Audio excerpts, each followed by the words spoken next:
नमस्कार, आप देखना शुरू कर चुके हैं लाइव सिटीज को। मेरा नाम अभिषेक है। हमारे साथ जो शख्स बैठे हुए हैं ये किसी पहचान के मोहताज नहीं है। जमुई के गिद्धौर के हैं। इनका नाम कुमार सूरदर्शन सिंह है। अगर हौसला हो तो कोई भी मंजिल, कोई भी मुकाम आप पा सकते हैं। इनसे सीखने की जरूरत है क्योंकि ये बचपन से दिव्यांग है। 80% दिव्यांग हैं, लेकिन इसके बावजूद हौसला इनके पास है और जज्बा भी है। तभी तो हजारों लोगों की मदद कर रहे हैं, गांव गांव में अनाज बांट रहे हैं। इतना ही नहीं, जो वृद्ध लोग हैं उनकी सबसे ज़्यादा मदद करते हैं, सबसे ज़्यादा दिव्यांग लोगों की मदद करते हैं। इतने लोगों की मदद क्यों करते हैं? क्यों आप समाज की सेवा करने लगे? क्या हुआ? आप तो खुद दिव्यांग हैं, कहा जाता है दिव्यांग को तो खुद ज़रूरत पड़ती है। आपने इसको क्यों, कैसे आप मदद करने लगे? क्यों इच्छा आई मदद की? नमस्कार, लाइव सिटीज़ के सभी दर्शकों को मेरा हार्दिक प्रणाम। सामाजिक सोच मेरे जब से हम बड़े हुए, जब से मुझे बुद्धि आया तब से सामाजिक सोच था और समाज के प्रति हम संवेदनशील थे। और संवेदनशीलता शब्द को हम बहुत नज़दीक से लेते हैं और दिल से लेते हैं। आज के डेट में संवेदनशीलता और करुणा का भाव बहुत कम लोगों में पाया जाता है। हम दिव्यांग हैं ज़रूर, लेकिन दिव्यांगता एक शरीर से हो सकती है, मन से दिव्यांगता नहीं। हम मन से बहुत मजबूत हैं और मन से बहुत मजबूत है। दिव्यांग शरीर से हो सकते हैं लेकिन मन से मजबूत हैं और हौसला भी आपका बुलंद है। तभी तो हजारों लोगों की मदद कर रहे हैं। जी बिल्कुल। तो कैसे, मतलब जैसे आपने सोचा कैसे कि लोगों की मदद की जाए? कैसे दिमाग में आया?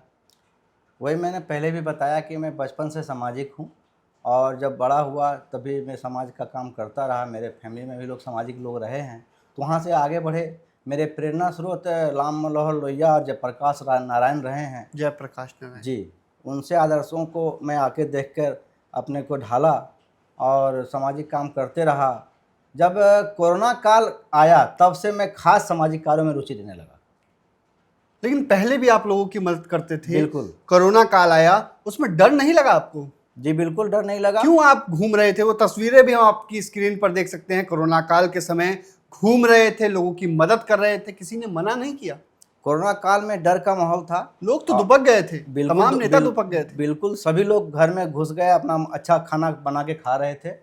और जब प्रवासी मजदूर आए तो दर दर भटक रहे थे भूखे, तो और लोग को चीज़ें नहीं मिल रही थी, तो हमने राशन देने से शुरुआत किया। पहले कुछ लोगों के द्वारा भिजवाया, फिर अपने जाने लगे। और अपने जाने लगे? बिल्कुल अपने जाने लगे। डर बिल्कुल नहीं लगा। मेरे घर में लोग मना भी किए, लेकिन नहीं, जब समाज सेवा का जज्बा है तो काम करना है, फिर ज़िंदगी और मौत का क्या सवाल है। अच्छा, जमुई में आप हजारों लोगों की मदद करते हैं। वृद्ध लोग होते हैं, वृद्धा पेंशन तो मिल ही रही है सरकार की ओर से, लेकिन उतने में क्या होगा, इसलिए आप अनाज का वितरण करते हैं। साथ ही साथ हम देख रहे हैं तमाम जो महादलित बस्ती हो, तमाम जो वंचित लोग हैं, उनकी आप मदद ज़्यादा करते हैं। जी बिल्कुल। मेरा कोरोना काल में काम करते करते हम देखे कि कई लोग के घर में अनाज नहीं है, कई लोगों के अनाज लेने के लिए उनके पास राशन कार्ड नहीं है, और कई लोग जो हैं घर में दिक्कत है लेकिन अपने स्वाभिमान के चलते बोल नहीं पाते हैं कि मेरे घर में अनाज नहीं है, खाने को चीज़ नहीं है। तो ऐसे लोगों को मैंने नज़दीक से देखा। और वृद्ध की जहाँ तक बात है और दिव्यांग की बात है, तो हम जो है निरंतर असहाय, दिव्यांग, वंचित, ज़रूरतमंद लोगों की सेवा में लगे रहते हैं। उसी सोच को आगे बढ़ाते हुए वृद्ध लोगों को मेरा खास इसलिए ध्यान रहता है क्योंकि उनके बच्चे जो है बाहर चले गए हैं। कई लोग तो बच्चे अपने माता पिता को बुरे हाल में छोड़ दिए हैं। ऐसे हज़ारों संख्या में मिल जाएंगे आपको दिव्यांग या वृद्ध माता पिता जिनको कोई पूछने वाला नहीं है। सामाजिक लोग, राजनीतिक लोग और सरकारी लोग का भी ध्यान उन पे नहीं जा पाता है। इसलिए मेरा प्रयास रहता है कि ऐसे लोगों को खोज के मदद पहुंचाएं, समाज के मुख्य धारा में लाएं, ताकि लोगों में कुछ विश्वास पैदा मिले और हमको देख के ये लगे कि नहीं, हमको भी आगे आकर हम सक्षम हैं तो लोगों को मदद करें। इसलिए हम उसका प्रचार प्रसार भी करते हैं। अच्छा, कितने लोगों की मदद कर चुके हैं अभी तक? देखिए, गिनती तो बताना बहुत मुश्किल मतलब काम गिनती है, नहीं होती है, वो तो लेकिन सही बात है, लेकिन आपने हमने करीब करीब 400 दिव्यांगों की मदद करने का प्रयास किया है। असहाय वृद्ध का भी लगातार गाँव लगातार में हम मदद करते रहते हैं। मदद करते हैं। हर और गांव में आपने अधिकतर लोगों की मदद। लगभग हम हर गांव या पता चल जाता है कि वहाँ ये आपदा हुआ है, उसको कुछ नहीं है तो उसको खोज के वैसे दिव्यांग वैसे देव के पास पहुँचने का प्रयास करते हैं। कहीं आग लग गया तो वहाँ जाने का प्रयास करते हैं। तो कहीं मालूम चलने पे हम प्रयास करते हैं कि वहाँ पहुँच जाए और उनको तत्काल फ़ौरन जो राहत मिल सकती है वो करें। अच्छा, आप बीजेपी में भी बड़े पद पर रहे हैं, बीजेपी के नेता भी हैं। एक बार क्या हुआ था कि सरकारी सहायता नहीं मिली थी तो आप लड़ गए थे। जी बिल्कुल, अब ऐसा तो हमेशा होता रहा है कि सहायता कुछ लोगों को नहीं पहुँच पाता है, कुछ लोकल प्रॉब्लम लेकिन से। आपने लड़ाई लड़ने बिल्कुल लगे। आए लड़े हैं और उस क्षेत्र में जाकर हम वहाँ भी राहत पहुँचाने का काम किए हैं और लोग को आने का मौका भी दिए हैं कि देखिए हम जा सकते हैं तो आप क्यों नहीं आ सकते, आप तो सक्षम लोग हैं। अच्छा, जमुई की बात की जाए, जमुई में काम हुआ है? हाँ, काम हुआ है, काम हो रहा है, लेकिन मेरे अनुसार जो काम अभी होना चाहिए, ऐसा ज़मीनी स्तर पे ज़रूरतमंद लोगों तक काम अभी नहीं पहुंच पाता है। काम आती है, योजना आती है, लेकिन उसकी जागरूकता की कमी के कारण लोगों तक बात नहीं पहुंच पाती है। कई ऐसी योजना है जिसको लोग लाभ नहीं ले पाता है, लाभ नहीं ले। नहीं पाता। ये बहुत दुःख की बात है, हम ये समझते हैं, तो हम प्रयास करते हैं कि लोग जानें और उस काम को उसका लाभ ले सकें सरकारी। मतलब सरकारी लाभ का प्रयास दिलाते हाँ, हैं लेकिन आप लोग कि- हाँ क्या है ना, सरकारी नौकरी हो या सरकारी चीज़ हो या जनप्रतिनिधि हो तो लोग उदासीनता में रहते हैं कि आएगा तो करेंगे, अब वो उन पे निर्भर हो जाते हैं, खुद ही जागरूक नहीं होते हैं। मतलब आप खुद से लोग गांव-गांव में जाके जागरूक कर रहे हैं। प्रयास करते हैं कि जागरूक हों, जागरूक होंगे तभी अपना वो हक का लड़ाई लड़ सकते हैं, अपना हक का चिन्ह मांग सकते हैं। इतना पैसा कहाँ से आता है जो इतने लोगों की मदद करते हैं? सब यही जानना चाहता है। बिल्कुल, सबका सवाल यही रहता है आपसे कि इस पैसा कहाँ से आता है?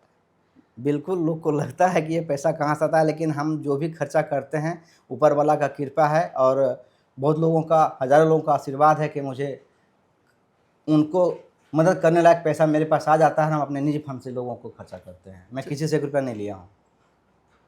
पिछले 5 सालों से तो आप लगातार सेवा कर रहे हैं। जब से कोरोना आया तब से आप लगातार ज़्यादा हम 5 साल से सक्रिय हैं, ऐसे हम 10 साल से सक्रिय हैं। 10 साल से सक्रिय हैं, लेकिन 5 साल से तो आपने एक मकसद ही बना दिया है कि समाज सेवा ही करनी है। हम हर महीना में एक नया कार्यक्रम करते हैं और ख़ास दिवस पे तो मेरा विशेष कार्यक्रम होता है, चाहे वो मज़दूर दिवस हो, अम्बेडकर जयंती हो, अम्बेडकर पुण्यतिथि हो, बाल दिवस हो, खेल दिवस हो। अभी हाल ही में राष्ट्रीय खेल दिवस के अवसर पर हमने जमुई ज़िले भर के 75 खेल प्रेमियों, खिलाड़ी, पदक पाए हुए प्रशिक्षकों को हमने सम्मान समारोह आयोजित कर सम्मान किया, जो ऐसा कभी किसी ने नहीं किया। वही तो कह रहे हैं हम कि जो जिनको सरकार नहीं पूछती है उनको, उनकी मदद आप करते हैं, उनको सम्मान देने का काम प्रयास करते हैं।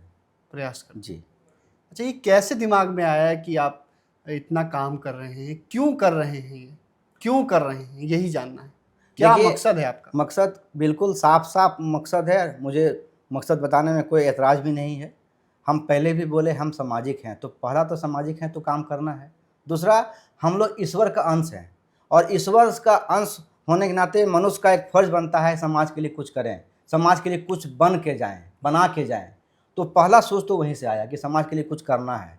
तो जब समाज सेवा करते रहे तो ज़रूरतमंद लोगों को, असहायों को, दिव्यांगों को मदद करने का हमने ठान रखा है और पर्यावरण क्षेत्र में भी हम काम कर रहे हैं, जल संरक्षण पे भी काम कर रहे हैं, रक्तदान का काम रेगुलर कर रहे हैं। हर साल 3-4 कैंप लगवाते हैं।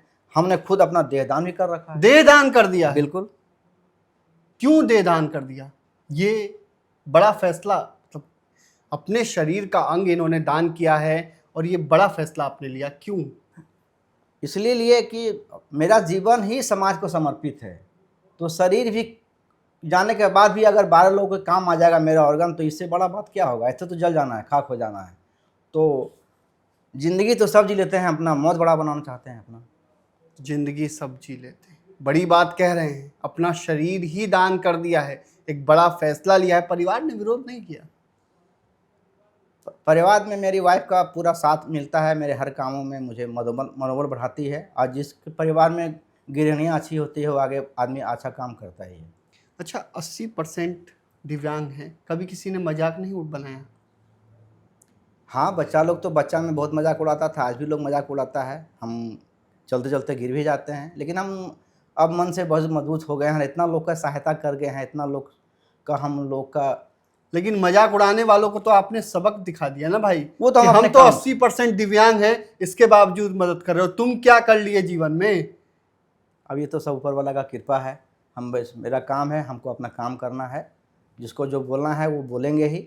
हमको अपना एक अच्छा काम करना है, समाज को अच्छा मैसेज देना है। हाँ, राजनीति में अगर आदमी आगे बढ़ता है तो राजनीति से थोड़ा समाज सेवा में बल मिलता है, इतना ही बात है। समाज सेवा जारी रखिए। बिल्कुल। अच्छा, चुनाव लड़ेंगे कि नहीं लड़ेंगे जमुई से, क्योंकि बिहार में विधानसभा का चुनाव होना है, बीजेपी में आप नेता भी हैं, बड़े पद पर भी रह चुके हैं, तो क्या तैयारी है, जमुई से चुनाव लड़ेंगे?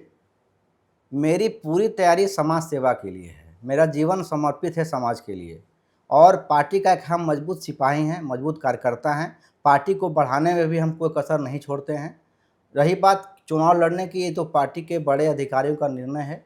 उनकी नज़र हम पे पड़ेगी तो देखा जाएगा। हम बस अपना काम कर रहे हैं। हाँ, राजनीति में अगर आ जाते हैं तो सामाजिक कार्यों को बल मिलेगा। बल मिलेगा, सामाजिक कार्यों को बल मिलेगा। अच्छा, अगर आप चुनाव लड़ते हैं तो क्या आपका रोड मैप होगा? अगर जमुई से चुनाव लड़ते हैं तो जमुई के लिए क्या रोड मैप होगा आपका? जमुई कोई एक विधानसभा की बात नहीं है, पूरे जमुई के लिए मेरा पास रोड मैप है। पूरा विजन क्लियर है कि क्या करना है, रोज़गार कैसे आना है, रोज़गार कैसे बढ़ना है, और कृषि क्षेत्र में भरपूर संभावना है। कृषि क्षेत्र में आज तक किसी ने ध्यान नहीं दिया, ना पटवन पे ध्यान दिया कृषि क्षेत्र में, ना ही जो कच्चे माल जो है, मान लीजिए कि खीरा है, टमाटर है, आलू है, उसके लिए आज तक कोल्ड स्टोरेज कोई किसी नेता ने नहीं खुलवाया।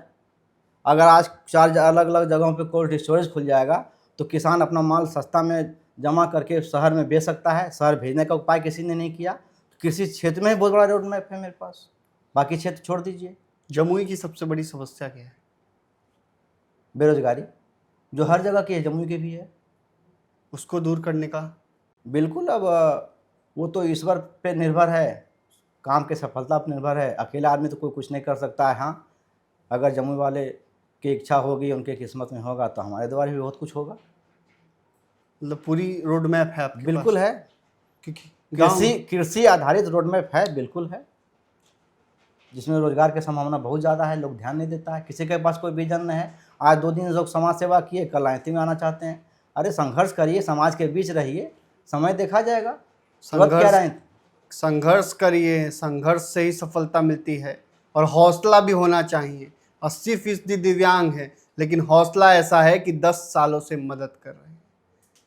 लोगों ने मजाक उड़ाया लेकिन हार नहीं मानी, ठान लिया लोगों की मदद करनी है तो मदद कर भी रहे हैं। लेकिन आप तो बाबू साहब हैं, कहाँ आप महादलित बस्तियों में जा रहे हैं? बाबू साहब लोग जाते हैं।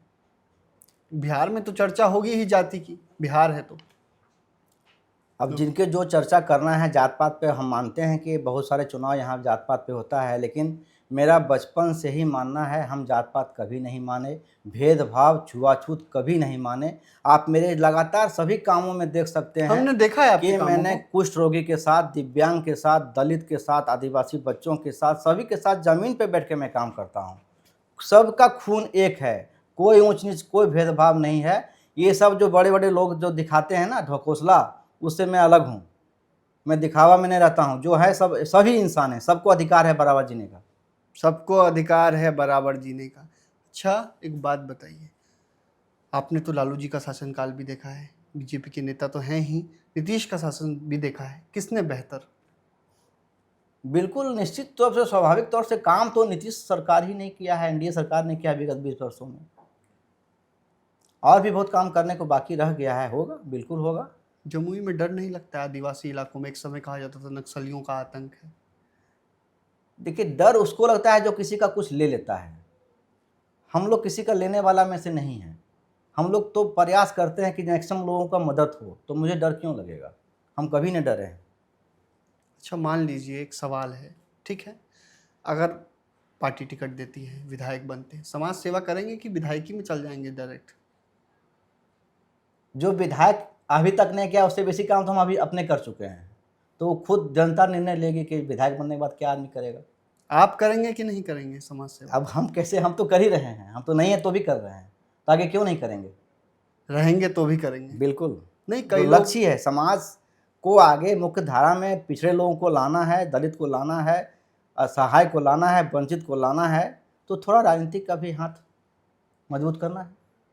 तो बड़ी बात कही है, और अगर हौसला हो तो कोई भी मंजिल पाई जा सकती है। जज्बा होना चाहिए, 80% दिव्यांग हैं। आप देख सकते हैं 80% एक पैर इनका पूरा दिव्यांग है, लेकिन हार नहीं मानी, क्योंकि ठान लिया था समाज सेवा करनी है, असहाय लोगों को आगे बढ़ाना है, चाहे किसी वर्ग के लोग हो, चाहे कोई धर्म हो, कोई जात हो, हर धर्म और हर जात के लोगों को आगे बढ़ाना है। इसी को ठानकर जमुई से लोगों की मदद कर रहे हैं, गिद्धौर के निवासी हैं और लगातार लोगों की मदद कर रहे हैं। चुनाव लड़ने को लेकर भी हमने सवाल पूछा है, तमाम बातचीत की है, वो तस्वीरें भी आपने देखी, अपनी स्क्रीन के पीछे भी हमने आपको दिखाया है किस तरीके से लोगों की मदद कर रहे हैं और जमुई में इनका रोड मैप क्या होगा, अगर चुनाव लड़ते हैं तो किन मुद्दों को लेकर जाएंगे, और सबसे ज़्यादा किसानों को लेकर काम करने की बात कही है और रोजगार देने की बात भी कही है। रोजगार कैसे आएगा बिहार में,